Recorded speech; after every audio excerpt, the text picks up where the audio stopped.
ఇంకో 2 రోజులైతే గల్లి గల్లికి రామయ్య పాటలే. గుళ్ళను శుద్ధి చేసుడు, చుట్టుముట్టు పందిళ్లు వరుసడు, స్టేజీలు కట్టుడు, గుళ్లకు రంగులేసుడు, రంగురంగుల లైట్లు పెట్టించే పనులు నడుస్తున్నాయి.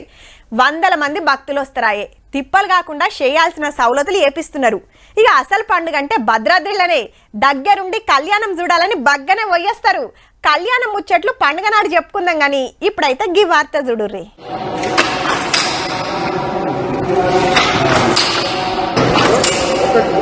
భద్రాద్రి రామయ్యకు పట్టుబట్టలు రెడీ అవుతున్నాయి. పద్మశాలి సంఘం తరపున పోచంపల్లి నేతన్నలే రాములవారి దగ్గరికి పోయిండ్రు. భద్రాద్రిలున్న భక్త రామదాసు జ్ఞాన మందిరంలా మగ్గం పెట్టి నేస్తున్నారు. సీతమ్మకు పట్టు చీర, రామ లక్ష్మణ అంజన్న స్వామికి పంచెలు, కండువలు తయారు చేస్తున్నారు. రోజుకు 8 గంటలు కష్టపడుతున్నారట.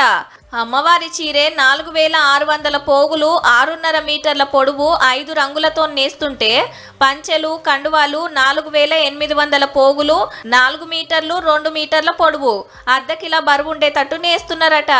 16వ తారీఖు ఎదుర్కొన్న సందర్భంగా ప్రత్యేకంగా ఊరేగింపుగా వెళ్లి స్వామివారికి ఈవో గారి చేతుల మీదుగా స్వామివారికి సమర్పించడం జరుగుతుంది. పండుగకు 1 రోజు ముందే స్వామికి పట్టుబట్టలు చేర్తే అన్నట్టు 17 నాడు బుధారమే శ్రీరామనవమి.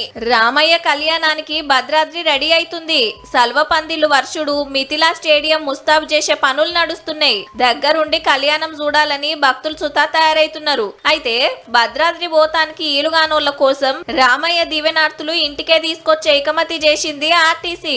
151 రూపాయలు కట్టి ఇంటి అడ్రస్ చెప్తే కళ్యాణ తలంబ్రాలు ఇంటికే తీసుకొచ్చి ఇస్తారట. కుదిరినోళ్లు పోయిరాన్రి, కుదిరనోళ్లు ఆర్టీసీల తలవాలు తెప్పించుకోండి మరి.